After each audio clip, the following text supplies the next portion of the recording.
Hello guys, welcome back to my channel the hungers dining. आजची आपली recipe आहे गूळ आणि मुरमुऱ्याची चिक्की।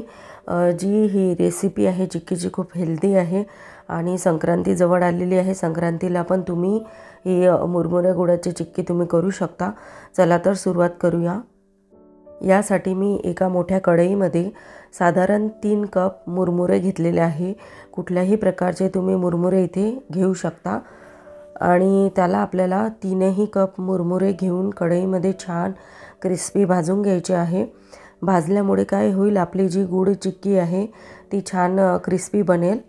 म्हणून तुम्ही सर्वात आधी 3 कप मुरमुरे छान भाजून घेतलेले आहे आणि याला थंड करण्यासाठी साईडला ठेवले आहे।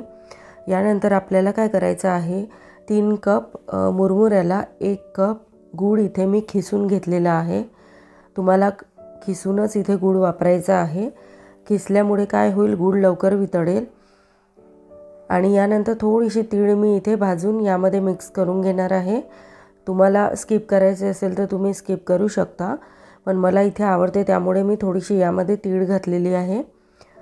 आणि यानंतर गुळामध्ये साधारण 1 चमचा साजूक तूप घालायचं आहे। मी इथे एका ताटाला तूप लावून घेतलेलं आहे। वड्या तयार करण्यासाठी कुठलीही चिक्की तयार करताना सर्वात आधी तुम्ही ग्रीस करून घ्या ताटाला किंवा कोणत्याही भांड्याला। आता हा गूळ वितळलेला आहे। आपण पाक झाला आहे का तयार नक्की ते बघूया। एका छोट्या वाटीमध्ये पाण्यामध्ये मी याचे 2 थेंब टाकलेले आहे। चिक्कीचा गूळ तयार झालेला नाही, हा ताणला जात आहे, म्हणजे आपला पाक अजून कच्चा आहे। थोडंसं परत आपल्याला याला चमच्यानी सतत मिक्स करून घ्यायचं आहे। याला छान बॉईल आलेलं आहे, बघू शकता। अशा पद्धतीने आपल्याला सराट्यानी सतत याला व्यवस्थित मिक्स करून घ्यायचं आहे। आता आपण परत हा पाक झाला की नाही ते एकदा परत चेक करून बघणार आहे। कुठलाही पाक चेक करताना तुम्हाला एका वाटीमध्ये पाणी घ्यायचं आहे आणि त्या पाण्यामध्ये थोडंसं पाक टाकून बघायचं आहे। हा पाक आपल्याला एकदम कडक हवा आहे। यासाठी मी परत वाटीमध्ये हा पाक टाकून बघणार आहे। हा पाक करताना तुम्हाला गॅस कमीच ठेवायचा आहे। बघा, आता 2-3 थेंब मी यामध्ये टाकलेले आहे। आता मी चेक करते आपला पाक अगदी पक्का झालेला आहे की नाही। 2 वेळा तुम्हाला चेक करून बघायचा आहे। तुम्हाला दाखवते मी, पाक आपला छान गोळी तयार झाली पाहिजे। गोळी तयार झाली म्हणजे आपला पाक एकदम पक्का झालेला आहे। बघू शकता, गोळी एकदम पटकन तुटलेली आहे, म्हणजे पाक आपला रेडी आहे। आता जे भाजलेले मुरमुरे होते 3 कप, मी ते यामध्ये मिक्स करून व्यवस्थित हलवून घेणार आहे। पूर्णपणे मिक्स करून घ्यायचं आहे। गॅस अगदी कमीच ठेवायचा आहे तुम्हाला। मोठ्या गॅसवर कुठलीही कृती करू नका। बघा, या पद्धतीने हळूहळू मिक्स झालेला आहे। यानंतर तुम्हाला जर हवं असेल तर तुम्ही वेलची पूड वगैरे घालू शकता। मिक्स झालेला आहे आणि थोडंसं अगदी चुटकीभर मीठ यामध्ये मी घालणार आहे। याने कसं गोड पदार्थामध्ये थोडंसं मीठ घातल्याने टेस्ट वेगळी लागते, त्यामुळे थोडंसं किंचित मी यामध्ये मीठ घातलेलं आहे।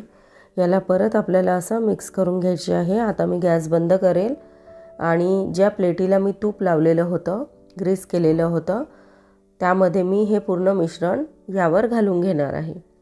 तुमच्याकडे जर स्क्वेअर आकाराचं एखादं केकचं पॉट किंवा ट्रे असेल तर तुम्ही त्यावर पण या वड्या करू शकता। बघा, हळूहळू पद्धतीने मी हे सर्व मिश्रण या ताटामध्ये घालून घेणार आहे।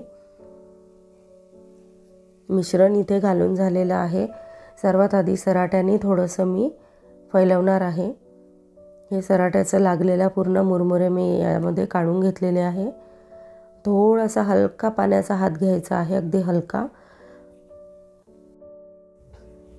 बघा, थोडासा हलका पाण्याचा हात लावून याला हलकं मी असा प्रेस करून घेत आहे। आणि याच पद्धतीने आपल्याला साईडनी स्क्वेअर आकार करायचा आहे, बघू शकता तुम्ही।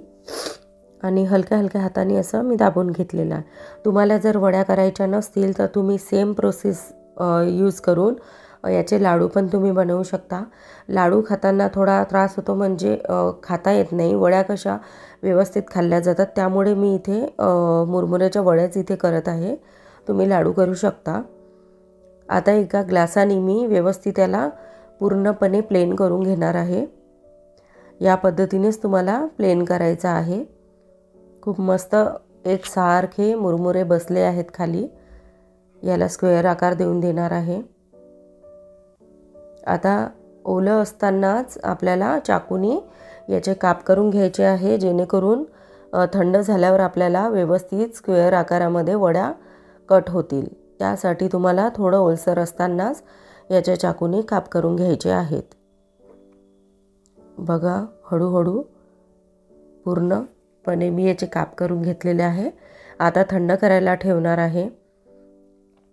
बघू शकता थंड झालेला आहे.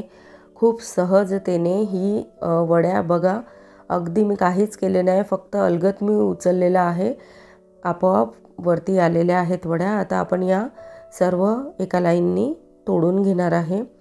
खूप क्रिस्पी झालेले आहेत, तुम्हाला दिसत असेल खूप क्रिस्पी झालेले आहेत. आणि खूप सोपी या वड्यांची रेसिपी आहे आणि हेल्दी पण आहे. तुम्ही मुलांना डब्यामध्ये नाश्त्यासाठी देऊ शकता आणि संक्रांतीसाठी पण तुम्ही या मुरमुऱ्याच्या वड्या करू शकता. खूप सोपी आहे. अशा पद्धतीने सर्व मुरमुऱ्यांच्या वड्या मी इथे तोडून घेणार आहे.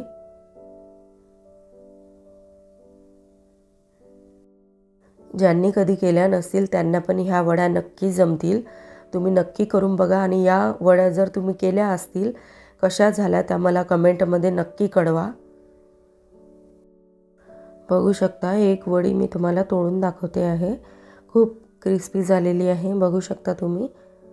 खूप छान वडी तयार झाली आहे. आता एका प्लेटमध्ये आपण सर्व या मुरमुऱ्या गुळाच्या वड्या इथे काढून घेणार आहे.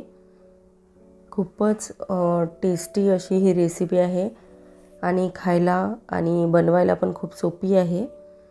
त्यामुळे तुम्ही ही रेसिपी घरी नक्की करून बघा. आणि माझ्या चॅनलला सबस्क्राईब केलं नसेल तर माझ्या चॅनलला लाईक, शेअर आणि सबस्क्राईब करा. अशाच नवीन रेसिपीज बघण्यासाठी तुम्ही माझ्या यूट्यूबवर चॅनलवर जाऊन बघू शकता. थँक्यू.